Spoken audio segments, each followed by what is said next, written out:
હું શું કહું, જમવામાં કઈક પનીર ચીઝ બીજ નાખી કઈક તડકતું ફડકતું બનાય. લેવા ગયો મારો બાપો. થાય જમવામાં ખીચડી ભાખરી ને સેવ ટમેટાનું શાક ખાવ હોય તો ખાવ, બાકી રિયો લટકતા ગરકા છે હાવ બે મોઢે ખાવાના. કોઈ દી એમ કીધું મને કે તને હાલવા ફરવા લઈ જાવ. મારી બેનપણીની સ્ટોરી તો જો એકવાર, બે માણા પ્લેનમાં ઓલા દેશમાંથી ઓલા દેશમાં ફરે, કેવા હરે ફરે ને મજા કરીને હું રહોડામાં ખીચડી ખાંડું.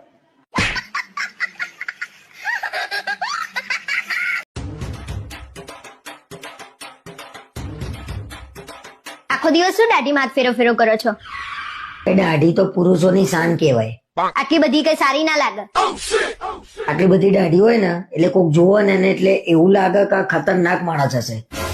બિલાડીઓ દાઢી રાખે કઈ સિંહ ના બની જાય, એ બિલાડી જ રે. ગમે એટલા હોશિયાર રહીએ આપણે, પણ બૈરા આગળ તો કશું ના આવે.